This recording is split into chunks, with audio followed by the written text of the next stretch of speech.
పికా Apple. ఇంకా అమ్మ గురించి చెప్పాలంటే ఎంత చెప్పినా కూడా తక్కువే అన్నమాట. అమ్మ గురించి చెప్పాలంటే మాటలే సరిపోవు. ఇంకా ఈ 9 రోజులు అమ్మ మనతోనే ఉన్నట్టుగా అనిపిస్తూ ఉంటుంది. రోజు పూజ చేసుకోవడం, ఇంకా ఇలా కుంకుమ పూజ అంటే నాకైతే చాలా ఇష్టం. ఎప్పుడైనా ఎవ్రీ ఇయర్ నేను కుంకుమ పూజలో ఖచ్చితంగా కూర్చుంటాను.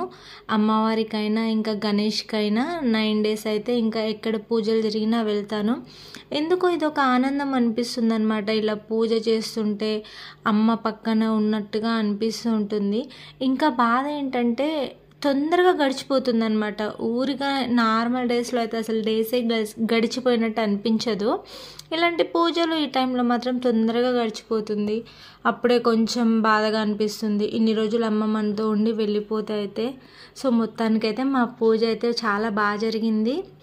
ఇంకా మాతలు మేము అందరం కలిసి అయితే పూజ బాగా చేసాము. ఆ కొంచెం సేపు అయితే ఏదో మంచి ఫీల్ అనమాట. మనకైతే మంచి వైబ్రేషన్స్.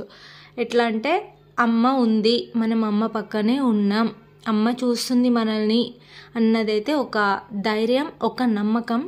నిజంగా పూజలనే కాదు, ఎప్పుడైనా పూజ లేని టైం అయినా అమ్మనే కాదు, ఏ దేవుడైనా మనల్ని ఖచ్చితంగా చూస్తూనే ఉంటారు.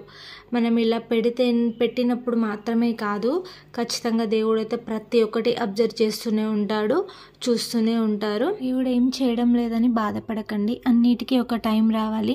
ఖచ్చితంగా దేవుడైతే మంచి చేస్తాడు. అప్పటి వరకు అయితే కొంచెం ఓపికతో ఉండాలి అంతే. ఎంత ఓపికతో ఉంటే అంత మంచిది, మనకి అంత మంచి కూడా జరుగుతుంది.